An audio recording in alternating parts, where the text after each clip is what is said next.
The Valrathi Empire had ruled the galactic core for 3,000 years. Their civilization spanned 400 systems, commanded fleets that numbered in the tens of thousands, and enforced order through a combination of overwhelming military superiority and carefully cultivated fear.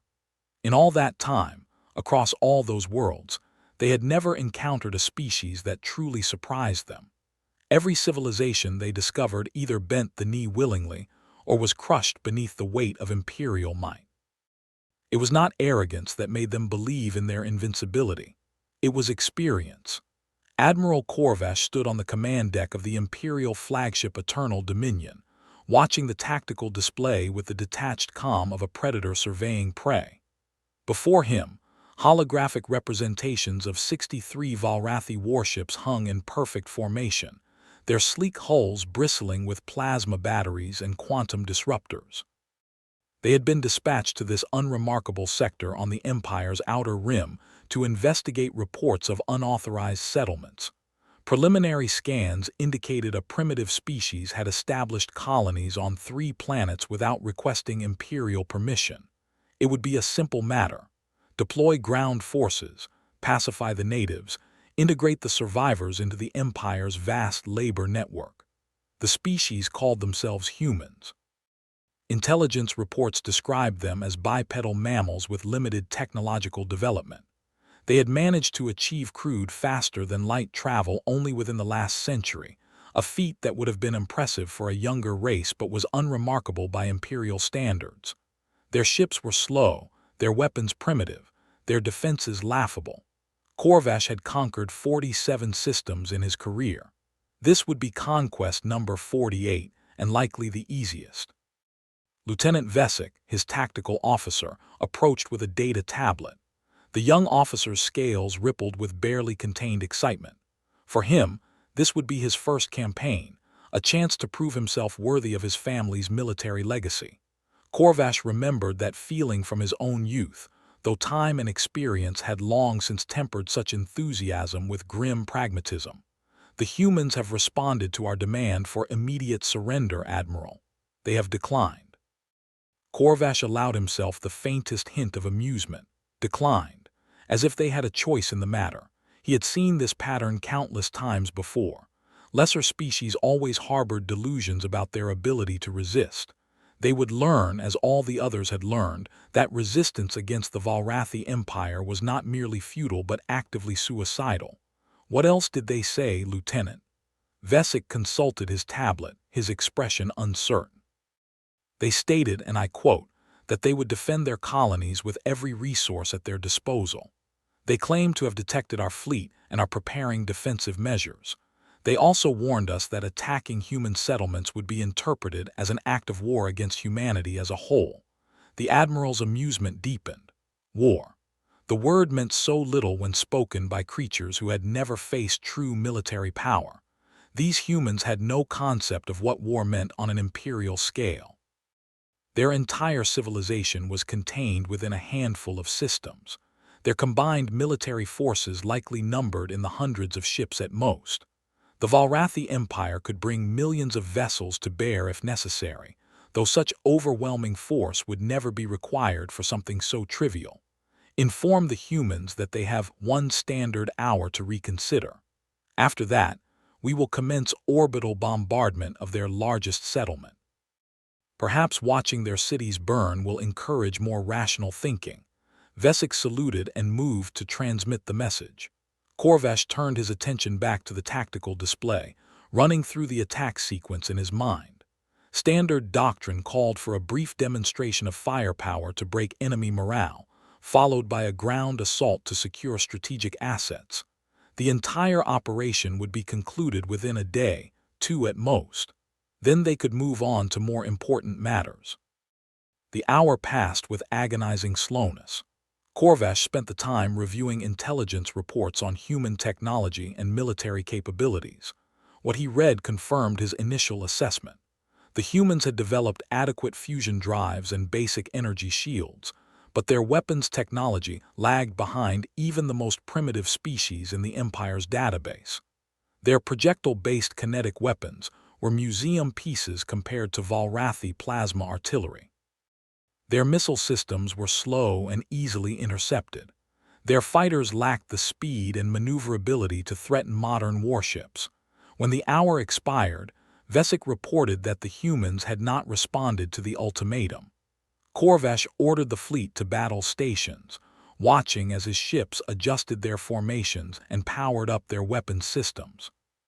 63 capital ships represented a fraction of the Empire's military might, but they were more than sufficient to reduce a few primitive colonies to rubble. All ships report ready, Admiral, targeting solutions locked on primary settlement coordinates. Awaiting your command. Corvash raised his hand, preparing to give the order that would seal the fate of the human colonies. But before he could speak, every alarm on the command deck began shrieking at once. Officers scrambled to their stations as tactical displays erupted with warnings. Vesic's scales went pale as he stared at his console in disbelief. Admiral, we have a massive spatial anomaly developing directly ahead of the fleet. Energy readings are off the scale. I have never seen anything like this. Corvash felt a cold prickle of unease run down his spine, an unfamiliar sensation that he immediately suppressed. He strode toward the main view screen, which had automatically focused on the disturbance. What he saw defied everything he thought he knew about physics and warfare. Space itself was tearing open. It started as a pinpoint of absolute darkness, a void so complete that it seemed to devour the light around it. Then it began to expand, growing larger with each passing second. The darkness was not empty. It roiled and churned like a living thing, crackling with exotic energies that made their sensors scream warnings about radiation levels and gravitational shear forces. The anomaly grew to the size of a building, then a city, then something large enough to swallow a moon, and then something emerged. The ship that materialized from the impossible rift was unlike anything in the Valrathi military database. It was vast, easily 3 times the size of the Eternal Dominion, which itself was one of the largest warships ever constructed. But size alone did not account for the shock that rippled through the command deck. It was the design that struck terror into the hearts of officers who had spent their entire careers studying military hardware. The human vessel was built like a fortress, all hard angles and armored plates that gleamed with an almost organic sheen.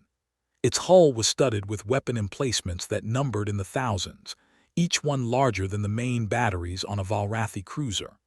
Massive hangar bays ran along its flanks, large enough to deploy entire fighter wings. Energy readings suggested the ship was running on a power source that made Valrathi fusion reactors look like children's toys. But what caught Corvash's attention, what made his blood run cold, was the complete absence of any damage or wear on the hull. This was not some ancient derelict discovered in deep space. This was not a colony ship retrofitted for combat. This was a purpose-built warship, designed and constructed with one goal in mind: dominance. Get me a full tactical analysis. Now. Vesic's claws danced across his console, his earlier confidence replaced by naked fear. The computer is having trouble processing the data, Admiral. The ship's energy signature is unlike anything in our database. Preliminary scans suggest weapons technology several generations beyond our own. Shield strength is immeasurable by our sensors. Mass estimates put it at approximately 8 million metric tons. 8 million tons. That single ship outmassed their entire fleet combined. Corvash's tactical mind raced through scenarios, calculating odds and outcomes. Everything he knew about military doctrine screamed that this was impossible. Species did not make technological leaps of this magnitude. Evolution did not work that way. Yet the evidence hung before him on the view screen, undeniable and terrifying. We are receiving a transmission from the human vessel, Admiral. Audio only. Put it through. The voice that filled the command deck was calm, almost conversational, but carried an undertone of steel that suggested its owner was not accustomed to being questioned. This is Captain Gregory Barnes of the United Earth System's Warship Defiant Resolution. You have threatened civilian populations under the protection of humanity. You have violated territorial boundaries established by interstellar law. You have 60 seconds to power down your weapons and withdraw from this system. Failure to comply will be interpreted as hostile intent. Corvash stared at the view screen, his mind struggling to process what he was hearing. A single human ship was demanding the surrender of an imperial fleet. The audacity would have been laughable under any other circumstances, but something in the captain's voice suggested this was not an empty threat. Still, he was a Valrathi admiral, heir to 3 millennia of military tradition. He could not show weakness before his crew, could not allow fear to dictate his actions. Open a channel. This is Admiral Corvash of the Valrathi Imperial Navy. You are addressing the sovereign military forces of an empire that spans 400 star systems. Your threat is noted and dismissed. I suggest you withdraw immediately, or we will be forced to demonstrate why the empire has remained unchallenged for 3,000 years. The response came almost immediately. Captain Barnes' voice had not changed, still carrying that same dangerous calm.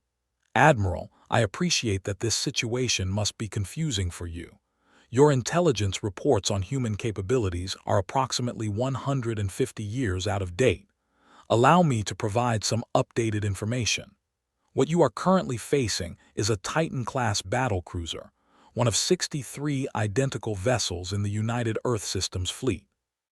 Each ship is equipped with gravitic weapons, quantum shield generators, and an artificial intelligence capable of coordinating defensive measures faster than biological reaction times. The ship you are looking at could engage your entire fleet simultaneously and suffer minimal damage. I am being very generous by giving you time to withdraw. Corvash felt something crack in his chest, a sensation he dimly recognized as the death of certainty. 63 ships. The humans had matched the number of vessels in his fleet exactly, which meant they had been watching, planning, waiting for this moment. But that implied a level of strategic thinking and military preparedness that contradicted everything his intelligence officers had told him about this primitive species. You are bluffing. One ship cannot threaten an entire fleet, regardless of technological advantages. You will stand down immediately, or we will open fire. There was a pause, and when Barnes spoke again, there was genuine regret in his voice. I was afraid you would say that. Weapons authorization confirmed. Engaging defensive protocols. What happened next would be dissected by military historians for generations, studied as a textbook example of how technological superiority could overwhelm numerical advantage. The human warship did not fire conventional weapons. It did not launch missiles or energy beams. Instead, it did something that should have been theoretically impossible. It manipulated gravity itself. The Defiant Resolution's main batteries came online, and space around the Valrathi fleet began to distort. Corvash watched in horror as 3 of his destroyers simply ceased to exist, crushed into singularities by localized gravitational fields that appeared and disappeared in microseconds. Their shields, designed to deflect energy weapons and kinetic projectiles, provided no protection whatsoever against an attack that bypassed conventional physics entirely.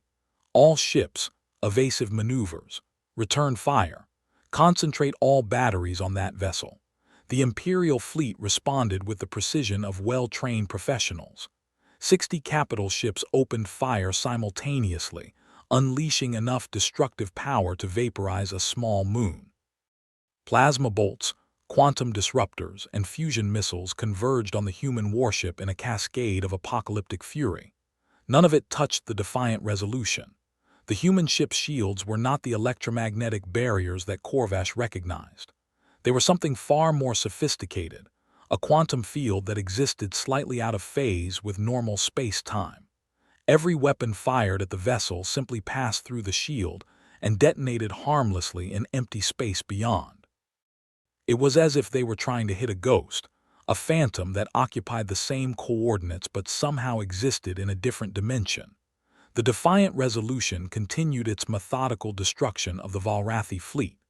Another 6 ships disappeared into gravitational singularities. 4 more were torn apart by spatial distortions that appeared inside their hulls, bypassing shields and armor entirely.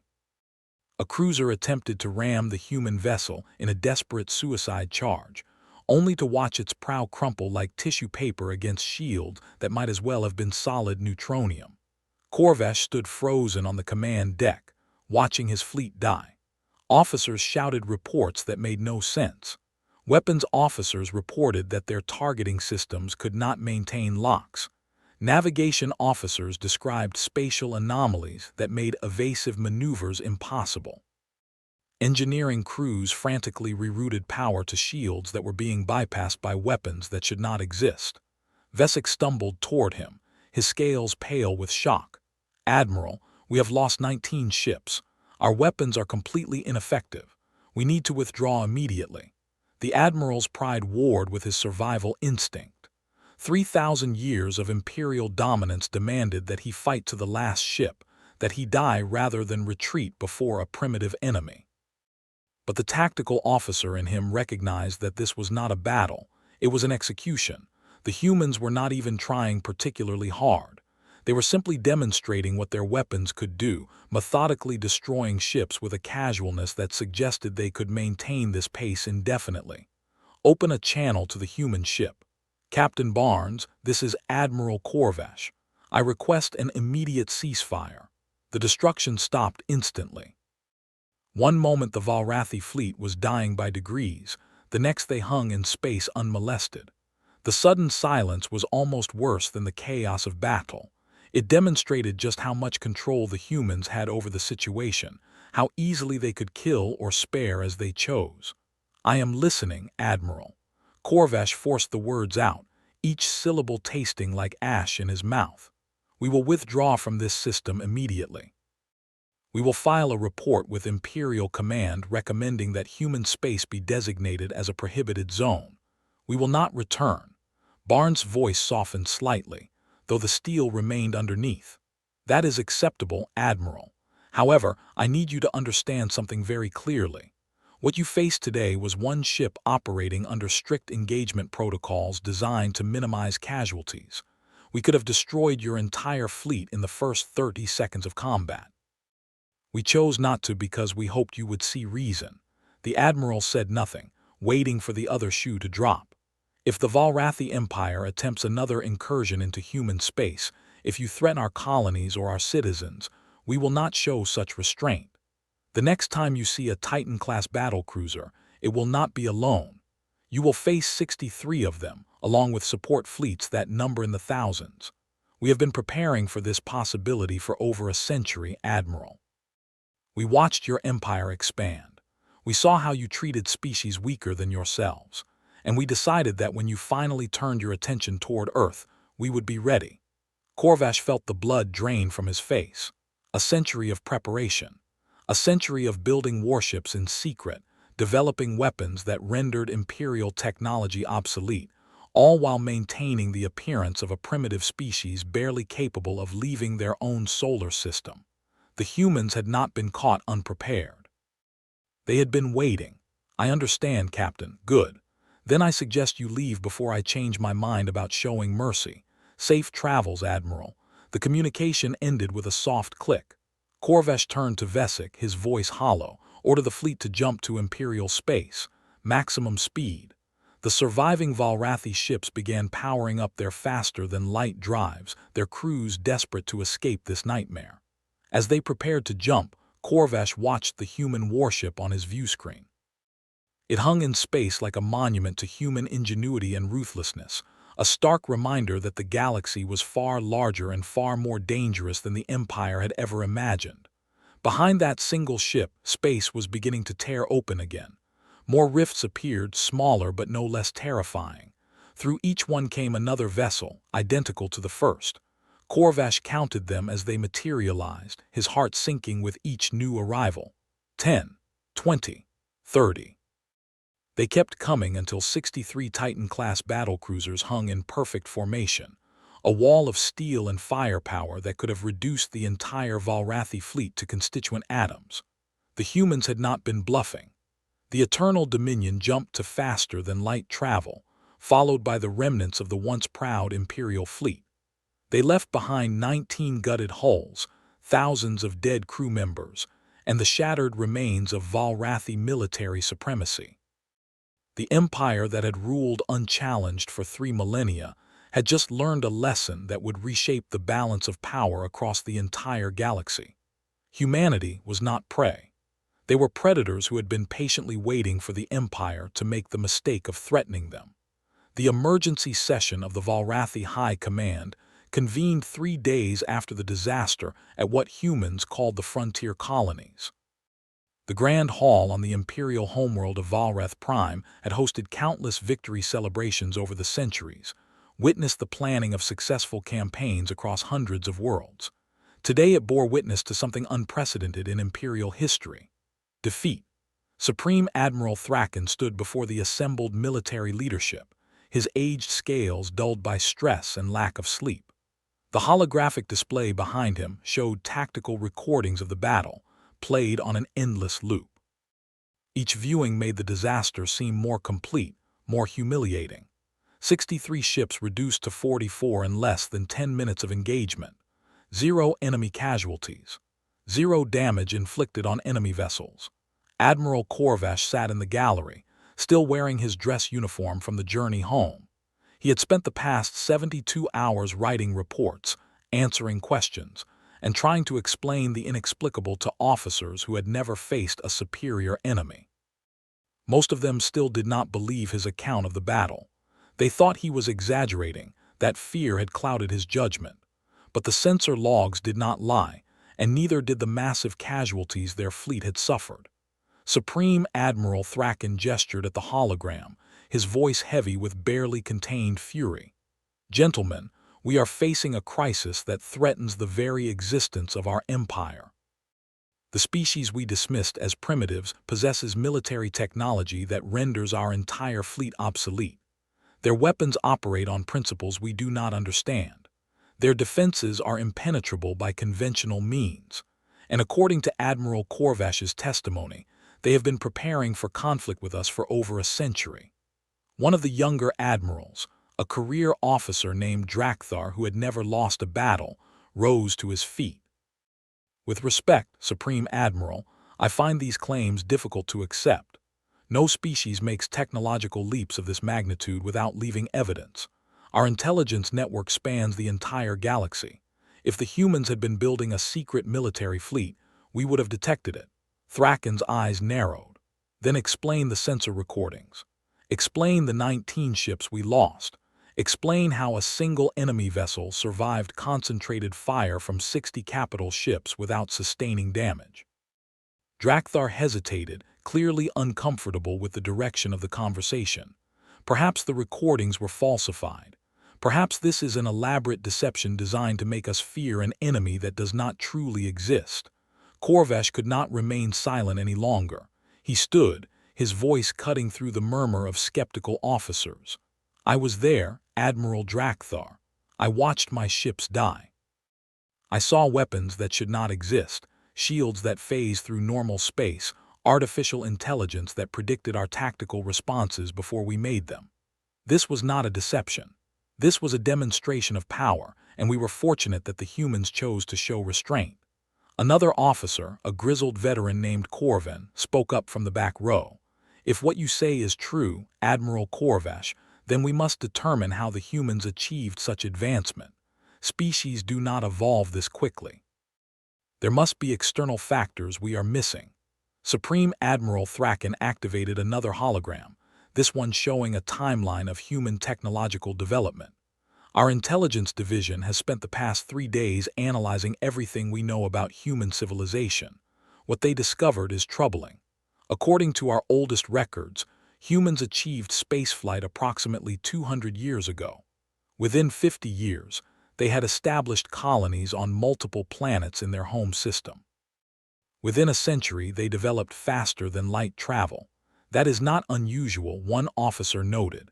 "Many species follow similar developmental trajectories." "True," Thraken acknowledged, "but here is where things become interesting.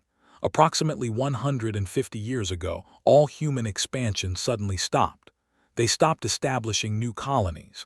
They stopped exploring unknown regions of space.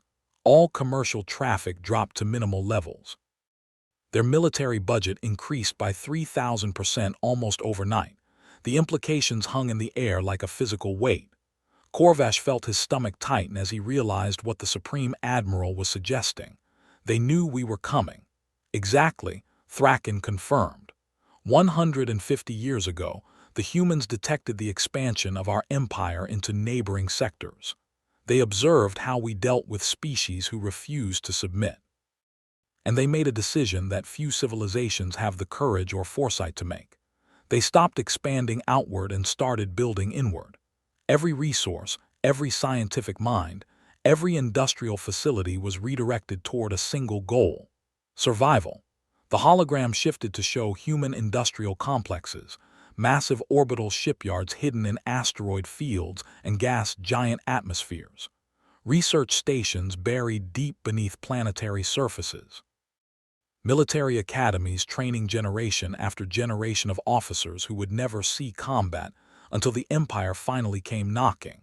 The scale of the undertaking was staggering, representing a level of coordinated effort and long-term planning that even the Valrathi Empire would have struggled to achieve. They transformed their entire civilization into a war machine, Thraken continued. But unlike traditional military buildups, they did it in complete secrecy. They maintained the appearance of a peaceful, technologically primitive species while secretly developing weapons that make our most advanced systems look like antiques. The Titan-class battlecruisers we encountered are the culmination of 15 decades of research, development, and industrial production. Admiral Drakthar shook his head in disbelief. 15 decades of preparation for a conflict that might never come. That requires a level of paranoia and discipline that I find difficult to comprehend. Corvash understood it perfectly. He had spent his entire career studying military history, analyzing the strategies of successful civilizations. The humans had looked at the Valrathi Empire and recognized an existential threat. They had calculated the odds of peaceful coexistence and found them unacceptable. So they had done what any rational species would do when faced with a superior predator. They had armed themselves to the teeth and waited. "What are our options, Supreme Admiral?" another officer asked. "Can we negotiate, establish diplomatic relations, and avoid further conflict?" Thraken's expression grew even more grim. "We attempted to open communication channels with the human government. They declined.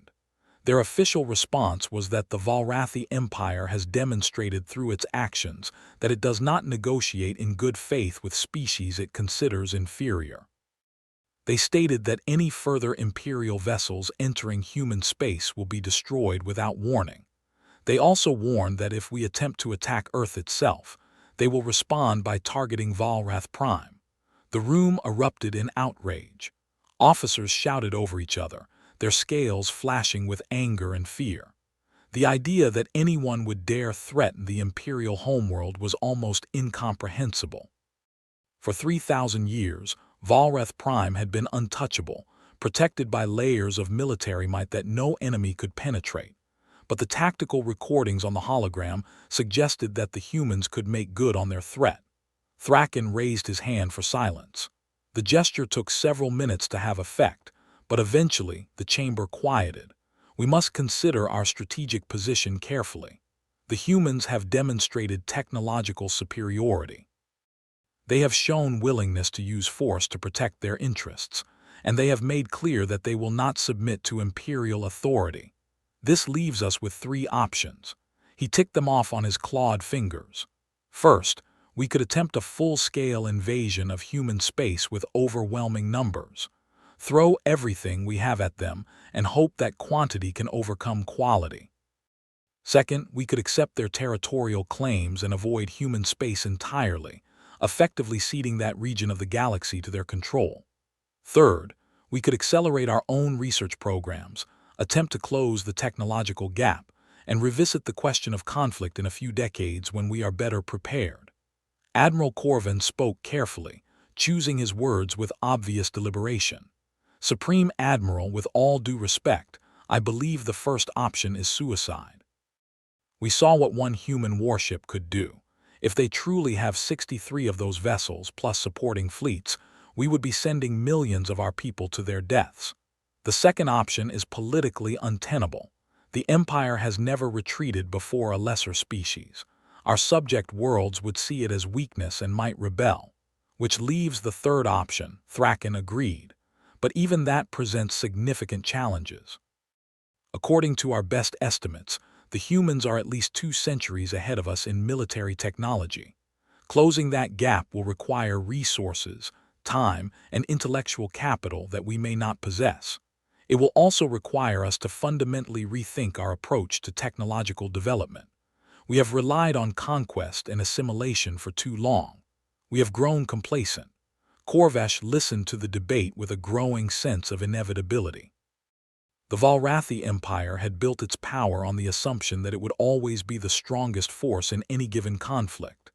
That assumption had just been shattered by a species that should have been easy prey. Now they faced a choice that no empire wanted to confront: adapt or die.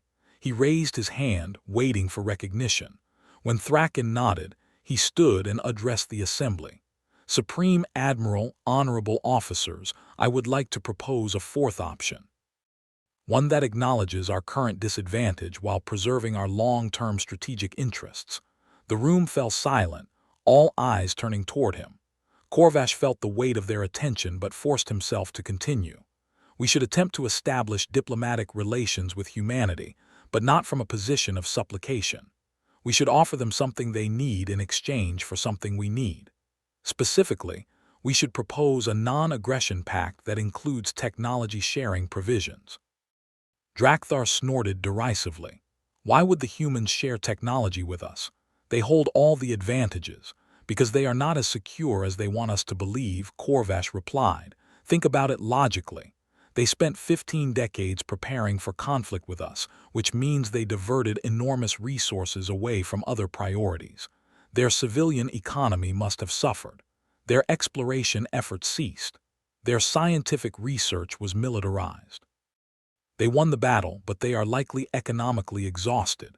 He pulled up a star chart showing the region between Valrathi and human space. "Furthermore, there is a strategic consideration they must be aware of. We are not the only threat in this galaxy. There are other empires, other powers that might view humanity's technological advancement as a challenge. If we can position ourselves as partners rather than enemies, both civilizations benefit. We gain access to advanced military technology. They gain allies who can help defend against external threats." Supreme Admiral Thraken studied the star chart thoughtfully. "It is an interesting proposal, Admiral Corvash, but it relies on the humans being willing to negotiate, which their initial response suggests they are not." "Then we need to give them a reason to reconsider," Corvash said. "We need to demonstrate that we have learned from this encounter, that we acknowledge our mistakes, and that we are prepared to change our approach to interstellar relations. It will not be easy. It will require the Empire to abandon traditions that have guided us for millennia. But the alternative is continued isolation, technological stagnation, and eventual irrelevance." The assembled officers exchanged uncomfortable glances. Change was not something the Valrathi Empire embraced easily. Their entire culture was built on stability, hierarchy, and adherence to established protocols.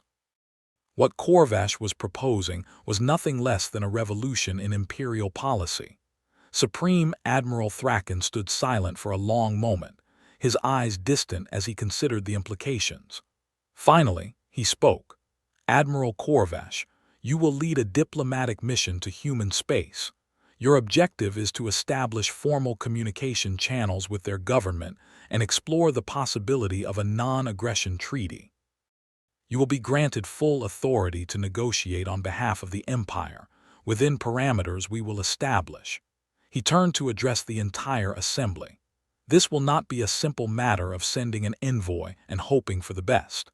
We must demonstrate genuine commitment to peaceful coexistence.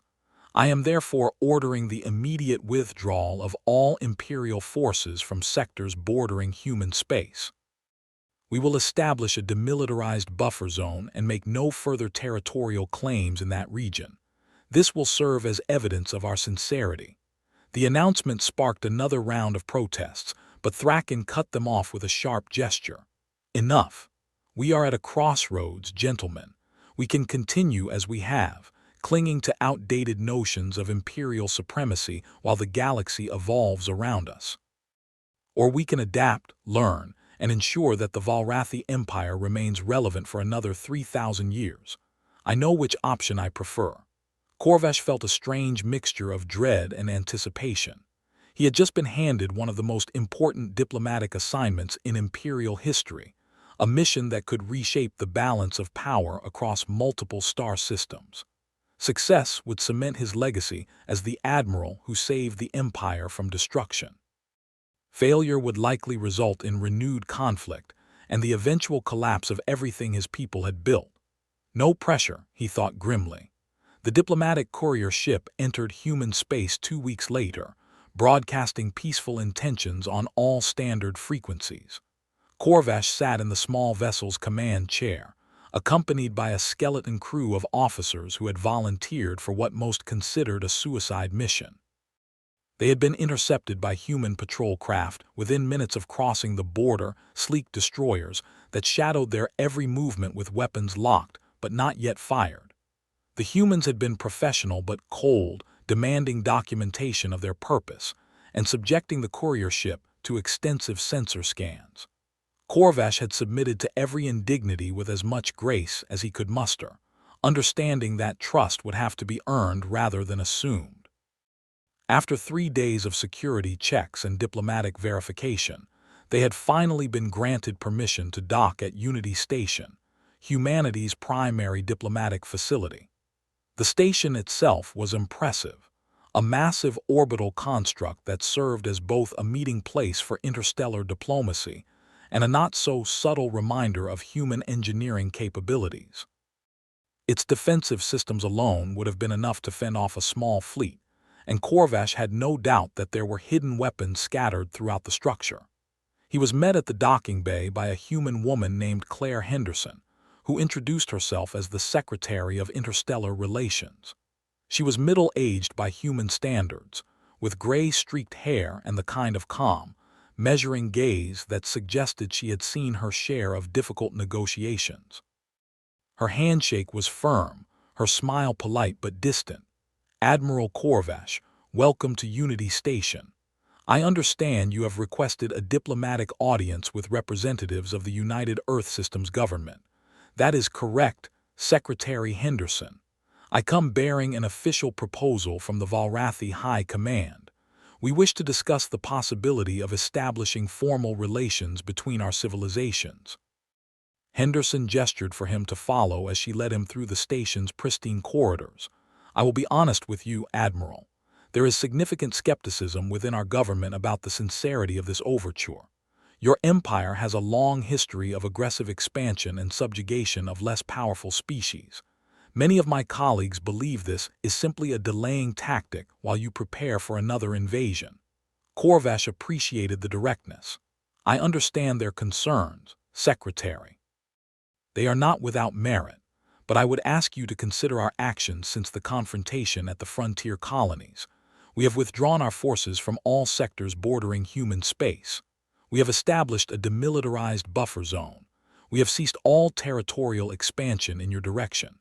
These are not the actions of a civilization preparing for war."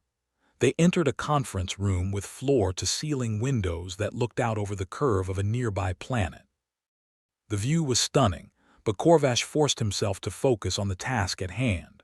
Several human officials were already seated around a large table, their expressions ranging from cautiously interested to openly hostile. Henderson took her seat at the head of the table and gestured for Corvash to sit opposite her. "Admiral, you have the floor. Please present your proposal." Corvash stood, partly because it was Valrathi tradition, and partly because he wanted to project confidence despite his nervousness. "Honored representatives of humanity, I come before you to acknowledge a truth that my people have been slow to accept. The Valrathi Empire made a grave error in threatening your colonies. We did so based on incomplete intelligence and assumptions that proved catastrophically wrong." He pulled up a holographic display showing the battle at the frontier colonies. "I was there when your warship materialized from nothing. I watched your weapons operate on principles we do not understand. I saw my fleet outmatched in every conceivable way. It was a humbling experience, one that forced us to reconsider our place in the galactic hierarchy. One of the human officials, a stern-faced man named Director Patterson, interrupted. "If this is an apology, Admiral, it is coming rather late. Your empire has threatened, conquered, or destroyed dozens of civilizations over the past 3 millennia. What makes you think we are interested in peace with a culture that has built its power on the backs of weaker species?" Corvash met the man's gaze steadily. "You are correct, Director Patterson. My empire has done terrible things in the name of expansion and security. I will not insult your intelligence by pretending otherwise, but I would point out that humanity is not innocent of violence either. Your own history is filled with wars, conquests, and atrocities committed against your own kind. The difference is that you eventually learn to move beyond such behavior. We are attempting to do the same." Another official, a younger woman named Advisor Chen, leaned forward. "What exactly are you proposing, Admiral?" Corvash changed the holographic display to show a proposed treaty framework. "A formal non-aggression pact between our civilizations, with provisions for technology sharing, cultural exchange, and mutual defense against external threats. We acknowledge that you currently possess superior military technology. We are willing to offer economic partnerships, access to resources within imperial space, and assistance with scientific research in fields where we still maintain advantages." Secretary Henderson studied the proposal carefully. "And what do you expect in return, Admiral?" "Access to your defensive technology, primarily your shield and weapons systems. Not the complete specifications, mind you. We understand that you would be reluctant to provide that level of access, but perhaps limited information that would allow us to develop countermeasures or adapt our existing systems, enough to ensure that if we face external threats, we are not completely helpless." The room fell silent as the human officials considered this. Corvash could see them exchanging glances, engaging in silent communication that suggested they had discussed this possibility before his arrival. Finally, Henderson spoke. "Admiral, I appreciate your candor. However, you must understand our position. For 15 decades, we prepared for conflict with your empire. We mobilized our entire civilization around the assumption that you would eventually come for us. And now, after one battle, you want us to trust you with access to the technology that ensured our survival." "I understand," Corvash replied quietly. "Trust must be earned, not demanded. I am not asking for immediate technology transfer. I am asking for the opportunity to prove that my people can change, that we can be partners rather than predators. Give us time to demonstrate our sincerity. Allow our scientists to collaborate on non-military projects. Let our governments establish regular communication channels. If, after a period of peaceful coexistence, you believe we can be trusted with more sensitive information, then we can revisit that discussion." Advisor Chen spoke up again. "What guarantee can you offer that your empire will not simply use any technology we share to develop weapons against us, or against other species?" Corvash had anticipated this question. He pulled up another document on the holographic display. As part of the proposed treaty, the Valrathi Empire would agree to independent oversight of our military development programs. We would allow human observers to inspect our shipyards, review our research projects, and verify that we are not violating the terms of our agreement. We would also commit to a gradual reduction of our standing military forces and a redirection of resources toward peaceful economic development. Director Patterson shook his head skeptically. "You are asking us to fundamentally restructure the balance of power in this region of space. To trust a civilization that has given us every reason to remain vigilant. I am not convinced that is wise." Secretary Henderson raised her hand, forestalling further argument. "Admiral Corvash, I think we need to be very clear about something. Humanity did not want this conflict. We would have been perfectly content to remain isolated, to develop our civilization without interference from external powers. We also understood that isolation was not a realistic option in a galaxy dominated by aggressive empires, so we made ourselves strong enough that no one would dare threaten us." She stood and walked to the window, looking out at the stars. "We succeeded in that goal. Your fleet learned what happens when someone tries to push us around. But that does not mean we want to become the new galactic superpower. We do not want to conquer other species or impose our will on weaker civilizations. We simply want to be left alone to chart our own course. Turning back to face him, she continued, "If the Valrathi Empire is serious about changing its approach to interstellar relations, if you are genuinely committed to peaceful coexistence, then we are willing to give you a chance. But understand that this chance comes with conditions. We will be watching. Any sign of aggression, any indication that you are preparing for renewed conflict, and we will respond with overwhelming force. Are we clear?" "Crystal clear," Corvash replied, feeling a weight lift from his shoulders. The humans had not rejected his proposal outright. They were willing to negotiate, which was more than he had dared hope for when this mission began. Henderson returned to her seat. "Very well. We will establish a joint commission to work out the details of the treaty. This will take time. Months, possibly years. We will need to build trust slowly, prove to each other that we can keep our commitments. But if both sides approach this in good faith, I believe we can create a framework for lasting peace." The meeting continued for several more hours as they discussed specific provisions, timelines, and verification mechanisms. Corvash found the humans to be tough negotiators but fair, willing to compromise when presented with reasonable arguments, but firm on issues they considered non-negotiable. By the time they adjourned, the basic outline of a treaty had begun to take shape. As Corvash prepared to leave, Secretary Henderson pulled him aside. "Admiral, I want you to understand something. What happened at the frontier colonies was not an accident. We chose that location specifically because we knew it would draw an imperial response. We wanted you to see what we were capable of before things escalated further." Corvash stared at her in shock. "You deliberately provoked us." Henderson's expression remained neutral. "We calculated that it was better to demonstrate our strength early, against a limited force, than to wait until your empire committed to a full-scale invasion. If we had allowed you to believe we were weak, you would have sent hundreds of ships, thousands of troops. The casualties on both sides would have been catastrophic. This way, we sent a clear message with minimal loss of life." The admiral felt a chill run down his spine. Minimal loss of life. 19 ships destroyed, thousands of crew members dead, and the humans considered that a restrained response. It reinforced just how dangerous this species could be if pushed too far. "I appreciate the honesty, Secretary. It gives me a better understanding of how your government thinks about military strategy." "Good," Henderson replied, "because I want you to carry a message back to your high command. We are willing to work toward peace. We will support the Valrathi Empire's transition to a less aggressive stance.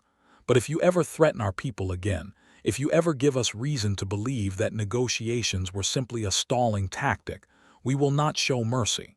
The Titan-class battlecruisers you faced are just the beginning of our military capabilities. Do not test us." Corvash nodded slowly, understanding the implied threat. "Message received, Secretary." 6 months later, the Treaty of Unity Station was signed in a ceremony attended by representatives from both civilizations. The document was a masterpiece of diplomatic language, carefully balancing the security concerns of humanity with the political realities facing the Valrathi Empire. It established formal diplomatic relations, created mechanisms for economic cooperation, and most importantly, committed both sides to peaceful resolution of disputes. The galaxy watched with a mixture of disbelief and cautious optimism as the two powers began implementing the treaty's provisions. Human observers arrived at Valrathi shipyards, while Valrathi scientists were granted limited access to human research facilities. Trade agreements were negotiated, cultural exchanges organized, joint exploration missions planned. It was not perfect. There were disputes, misunderstandings, moments of tension when old suspicions threatened to derail progress. But both sides remained committed to making it work. Corvash found himself appointed as the Empire's permanent ambassador to Unity Station, a position that allowed him to oversee the implementation of the treaty he had helped negotiate. It was strange, spending his days in diplomatic meetings rather than commanding fleets, but he found the work oddly satisfying. He was building something rather than destroying it, creating connections rather than severing them. One evening, nearly a year after the signing of the treaty, he stood at the same window where Secretary Henderson had delivered her warning. Captain Gregory Barnes, the officer who had commanded the Defiant Resolution during their fateful encounter, joined him.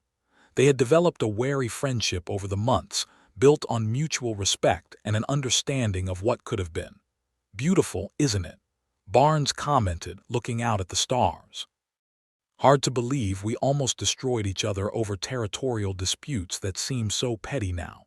Corvash nodded thoughtfully. "I have been thinking about that day at the frontier colonies, about how close we came to a war that would have devastated both our civilizations. If you had not shown restraint, if you had simply destroyed my entire fleet when you had the opportunity, we would not be standing here now."